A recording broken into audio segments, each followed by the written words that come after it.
আসসালামু আলাইকুম এভরিওয়ান, সবাই কেমন আছো? আলহামদুলিল্লাহ, আল্লাহর দয়া এবং অশেষ রহমতে আমরা ভালো আছি আলহামদুলিল্লাহ। আলহামদুলিল্লাহ যে আজকে ফরজের আজানের সাথে সাথে আমি উঠে পড়েছি। অন্যদিন আসলে অ্যালার্ম দিয়ে রাখতে হয় বরাবরই, তো অ্যালার্ম বাজার পরে উঠি, বাট আজকে আজান দেওয়ার সাথে সাথে উঠতে পেরে খুব ভালো লাগছিল। আসলে আমরা যখন ইবাদত করি তখন আজান দেওয়ার সাথে সাথে নামাজটা কায়েম করলে না নিজেরও একটু ভালো লাগে, এবং নিয়ম তো এটাই। আসলে সচরাচর যদিও হয়ে ওঠে না, একটু লেট হয়ে যায় বা কিছু সময় আছে না যে সময় মতো নামাজ আদায় করতে পারি, এটা কিন্তু অনেক ভালো একটা দিনের শুরু হয়ে যায় আর নিজেকে অনেক অনেক অনেক ভালো লাগে। নিজের মনের মধ্যেই একটা ভালো লাগাটা কাজ করে যে হ্যাঁ, আলহামদুলিল্লাহ তুমি আজকে ফরজের নামাজটা দিয়েই তোমার দিনটা শুরু করলে। নামাজ শেষে না আমার আর কখনো ঘুম হয় না। হ্যাঁ হয়, সেটা হচ্ছে যে ফ্রাইডে বা স্যাটারডেতে। বাকি যে দিনগুলো এভাবে আমার কাটে। তো আজকে তোমাদের সঙ্গে বাচ্চাদের একটা লাঞ্চ, একদম সিম্পল ব্রেকফাস্ট শেয়ার করব। যাদের বাচ্চারা আসলে একেবারে ডিম পোস্ট খায় না বা ডিমের কোনো আইটেমই খায় না, বা সেদ্ধ ডিমও খেতে চায় না, তো সেক্ষেত্রে এটা কিন্তু বেস্ট ওয়ে। যেমন আমার ছেলে হচ্ছে যে কখনো ডিম পোস্ট খেতে চায় না বা সেদ্ধ খেতে চায় না, যদি তাকে ভেজে দেওয়া যায় সেটা আবার তাও ভাতের সঙ্গে খেতে চায়। তো আমি না এইভাবে জাস্ট দিই, ঘি দিয়ে পরোটাটা ভেজে তারপরে ডিমের সঙ্গে আবার উপর থেকে পরোটাটা দিয়ে তারপরে কিছু চিজ দিয়ে দেই। চিজ বলো বা ডিম বলো বা ঘি আছে, পরোটা, এখানে কিন্তু একটা হেলদি, তুমি আছে না যে ব্রেকফাস্টও করতে পারবে, দেন তুমি টিফিনের জন্য বেস্ট। তো এইটা আসলে আমার কাছে অনেক সহজ মনে হয়, দ্যাটস ওয়াই আজকে তোমাদের সঙ্গে একটু শেয়ার করলাম। বাচ্চারা কিন্তু আসলে একটু ক্রিস্পি হলে খুব ভালো হয়। এই যে আমি যেটা ভাজলাম এটা কিন্তু একদম মচমচা হয়েছে, যদিও এত মচমচা আমি করি না, আসলে হয়ে গিয়েছে। তবে এখন এই যে গরম গরম খেতে পারলে না আরও স্বাদটা অনেক ভালো পেত। তো যাই হোক, এটাই ছিল আমার বাচ্চার আজকের স্কুলের টিফিন।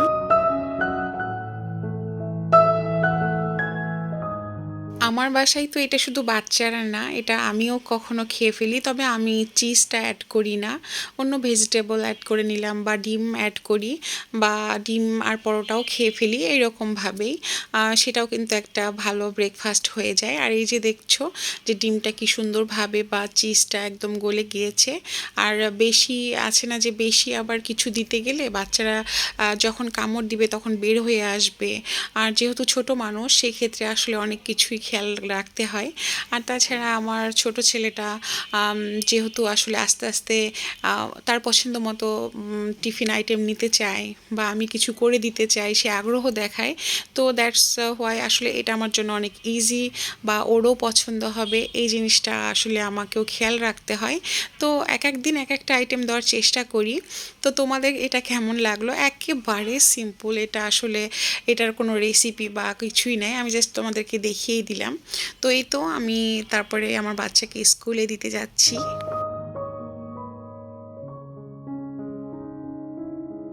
একজন মায়েদের জীবনে না কাজই কাজ শুধু। মাঝে মধ্যে আমার বড় ছেলে বলে যে আম্মু তুমি এই রান্নাটা করেছো, কিভাবে করলে এত টেস্টি, কোথা থেকে শিখেছো, তুমি কি জাদু জানো? তো তখন আমি বলি হ্যাঁ বাবা, যদি আমি জাদুই জানতাম তাহলে সবার আগে আমি আমার প্রতিদিনের কাজগুলো শেষ করতাম। আসলে একের পর এক সংসার বলো বা বাচ্চা, দুইটা বাচ্চা নিয়ে আসলে সব কিছু হ্যান্ডেল করা কিন্তু অনেক টাফ। তারপরেও আসলে পরিপাটিভাবে কাজগুলো গুছিয়ে করলে, আর এই যে আমরা যখন সকালে মর্নিংয়ে ঘুম থেকে উঠব, আমরা যখন ইবাদতটা করব, এত মাইন্ড ফ্রেশ থাকে, মন থেকে মনে করো তুমি এতটা মোটিভেট হবে, তখন আসলে কোনো কিছু নেগেটিভিটি আসবেই না। প্লাস তোমার কাজগুলো করে শেষ করে একদম আরামভাবে থাকা যাবে।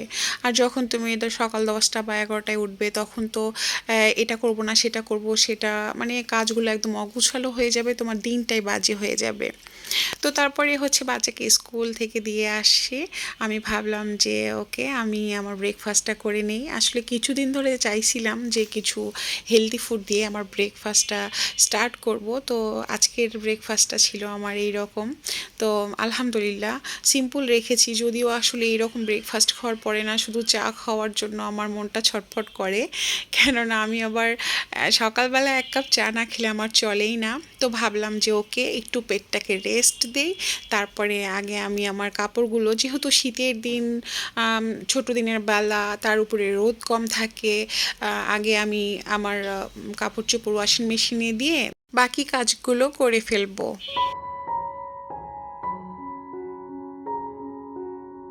যারা ধৈর্য ধরে এতক্ষণ ধরে আমার ব্লগটা দেখছো, ভিডিওর যে কোনো একটা পার্ট যদি তোমাদের ভালো লেগে যায় অবশ্যই চ্যানেলটা সাবস্ক্রাইব করে আমাদের সাথেই থেকো, এবং ভিডিও সম্পর্কে অবশ্যই মতামতটা জানাতে পারো, কেননা তোমাদের এক একটা মতামত কিন্তু আমার জন্য খুব ইম্পর্টেন্ট। কেননা তখন মনে হয় যে আমি একটা ব্লগ আপলোড করলাম, তোমাদের একটা মতামত আসলে তখন মনে হয় যে হ্যাঁ আমার পাশে তোমরাও ছিলে।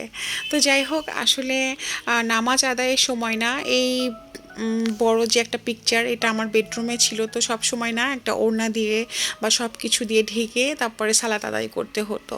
তো আমি ভাবলাম যে না, এটাকে আর আমার ঘরে রাখবই না, এটা হচ্ছে স্টাডি রুমে রেখে দেই, বাচ্চাদের রুমে। আর যেটা হচ্ছে যে আমার খাটের পাশে সাইড টেবিলে আছে, ওইটা আবার হচ্ছে যে একদম ক্লোজ করে দিয়ে তারপরে আমি সালাদটা কায়েম করার চেষ্টা করি।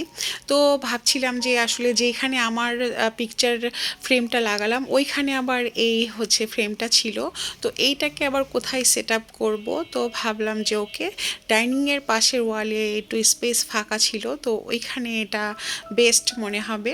আর এই ফ্রেমটা আসলে নেওয়া হয়েছিল আড়ং থেকে, এটা কিন্তু অনেক দিনের পুরনো। অ্যাকচুয়ালি আমার বিয়েরও আগে আমার হাজব্যান্ড নিয়েছিল। তো এই জিনিসটা আসলে ফেলে দিতে কেমন জানি লাগে, তো এটা আমার সংসার জীবনের সাথে স্মৃতি হিসেবে জড়িত থাক।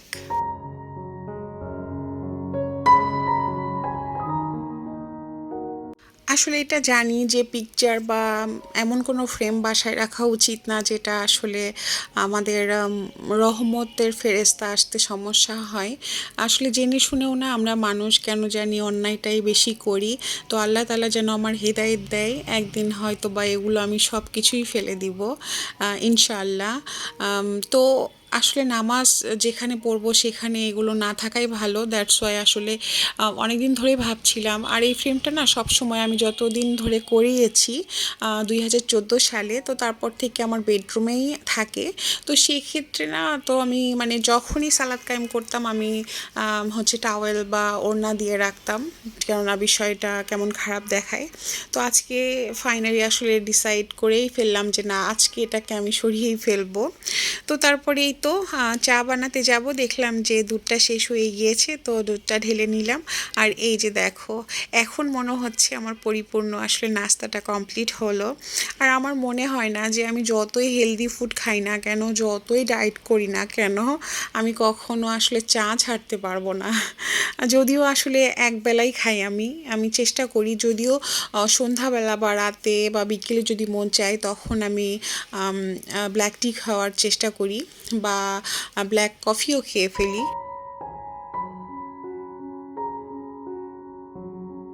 আজকে দুপুরের রান্নায় ছিল স্পেশাল কিছু খাবার।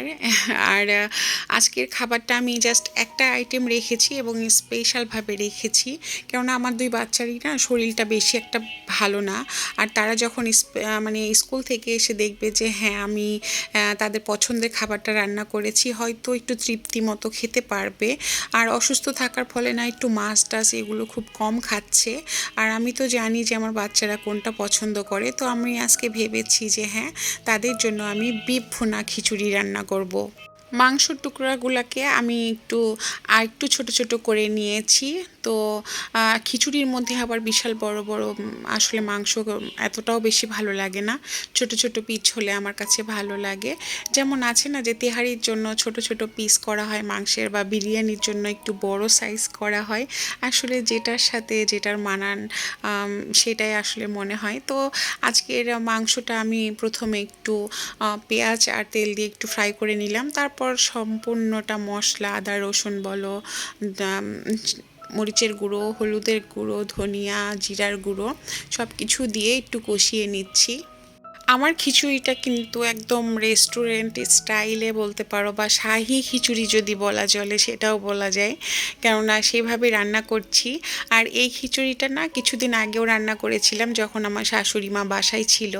তো খিচুড়িটা এত মজা হয়েছিল, তো বাচ্চাগুলোও খুব পছন্দ করেছিল, ইভেন আমার হাজব্যান্ডও বলেছিল যে রেস্টুরেন্টকে ফেল করে দিবে তোমার হাতের খিচুড়ি। আর প্রশংসা পেতে তো আমাদের গৃহিণীদের আসলে খুব ভালো লাগে। এই যে দেখো, রান্নার পেছনে কিন্তু প্রচণ্ড রকম একটা পরিশ্রম থাকে, কিন্তু খাবার টেবিলে বসে যখন সবাই প্রশংসা করে যে হ্যাঁ আলহামদুলিল্লাহ খুব ভালো হয়েছে, তখন কিন্তু পেছনের যে কষ্ট এইটা কিন্তু কোনো ম্যাটার করে না, শুধু ম্যাটার করে যে হ্যাঁ পরিবারের সবার একটা আসলে শান্তিমতো খেতে পেরেছে বা ভালো লেগেছে। তো আজকের খিচুড়িতে আমি পোলাওয়ের চিনি গুঁড়া চালটা ব্যবহার করেছি। তো এখানে তোমরা বাসমতি রাইসও ইউজ করতে পারো। তো এইভাবে আমি চালটা দিয়ে তারপরে একটু কষিয়ে নিব। আর চালের সঙ্গে কিন্তু আজকে মসুরের ডাল এবং মুগ ডাল দুটোই অ্যাড করেছি।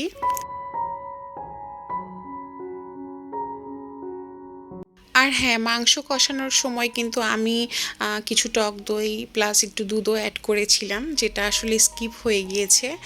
যদিও আমি তোমাদের সঙ্গে একটু রেসিপিটাও শেয়ার করতে চাইলাম। আসলে দেখো, মাংস রান্না করা বা খিচুড়ি রান্না করা অ্যাজ এ বাঙালি আমরা কিন্তু খুব ভালো মতোই জানি, জাস্ট শুধু একটু ভিন্নতা থাকে সবার রান্নার মধ্যে।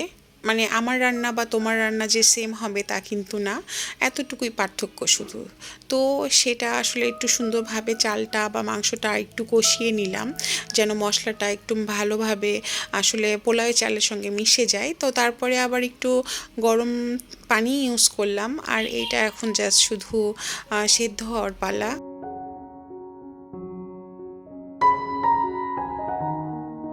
আজকের খিচুড়ি রান্নায় আমি চেষ্টা করেছিলাম যে তেলটা একটু কম ইউজ করব, মানে একটু কম পরিমাণে দিয়েছিলাম, কেননা এটাতে যে এখন ঘি অ্যাড করব, আবার যখন একদম পুরোপুরি রান্না হয়ে যাবে তখনও আবার একটু ঘি দিব। আর তাছাড়া একটু বেরেস্তাও দিয়েছিলাম। তো যেহেতু এগুলো দিচ্ছি সেক্ষেত্রে বেশি অয়েল দিলে না, এমনিতে এটা রিচ ফুড, তার মধ্যে একদম অয়েলি হয়ে না, মানে বেশি একটু কেমন মশলা জাতীয় খাবার হয়ে যাবে। দ্যাটস ওয়াই আমি একটু চেয়েছিলাম যে অয়েলটা যাতে একটু কম হয়। এটাকে একটা টিপস বলবো নাকি অন্য কোনো কথা বলবো বুঝতেছি না, তবে অবশ্যই মজাদার খাবার যদি খেতে চাও, সেটা যে কোনো আইটেমই হোক না কেন, অবশ্যই তোমাকে কষানোর ওপরে একটু বাড়তি চেষ্টা করতে হবে, কেননা যতটা কষাবে রান্না কিন্তু ততটাই টেস্টি হয়। তো আলহামদুলিল্লাহ আমার রান্না কিন্তু কমপ্লিট। আর এই মুহূর্তেই আজান বাবা বা রেদওয়ান টেবিলে এসে বসে পড়েছে। অনেস্টলি বলছি, আমার খিচুড়ির যা একটা স্মেল পাচ্ছিলাম, আর গরম গরম এইরকম লোভনীয় খিচুড়ি দেখে তো জাস্ট মাথা নষ্ট। আলহামদুলিল্লাহ আমাদের খিচুড়িটা কিন্তু অনেক অনেক অনেক মজা হয়েছিল।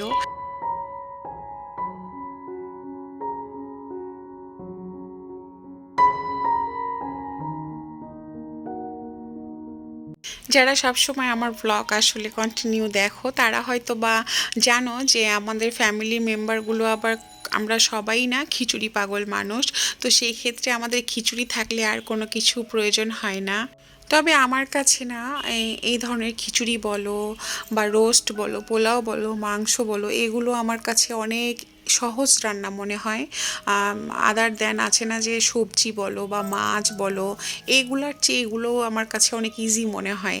কেন জানি অনেকেই না খিচুড়ি বা হচ্ছে যে মাংস পোলাও হবে অস্থিরতা হয়ে যায় যে আজকে রান্না করব, কত সময় লাগবে বা কি হবে না হবে, এইটা আবার আমার মধ্যে কাজ করে না। আমার যখন মনে হয় যে আমি আজকে মাংস রান্না করব, তখন মনে হয় কি যে আমার কাজ তো আমার 1 ঘন্টাতেই হয়ে যাবে, আমার রান্নাঘরে বেশিক্ষণ সময় দিতে হবে না।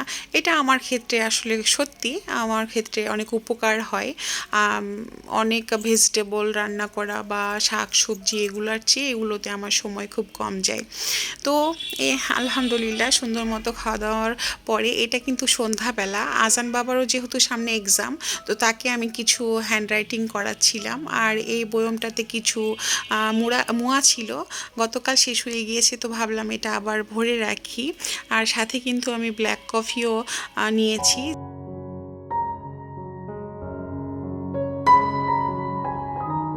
একটা মায়ের রুটিন আসলে পরিপূর্ণভাবে শেয়ার করার ক্ষমতা বা দক্ষতা হয়তো বা কারোরই নেই, কেননা একটা মা শুধু ব্লগের জন্য কাজ করে না, প্রতিনিয়ত কাজ করে তার সংসার বা তার বাচ্চা বা হাজব্যান্ডের জন্য, নিজের জন্য।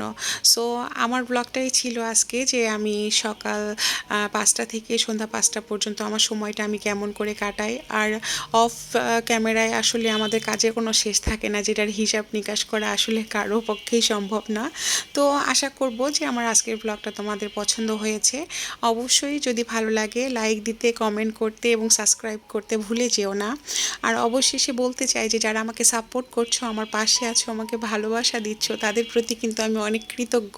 তোমাদের প্রতি আমার অনেক অনেক অনেক ভালোবাসা। এইভাবে পাশে থেকো, অনেক ভালোবাসা দিও। সো আজকের জন্য আল্লাহ হাফেজ।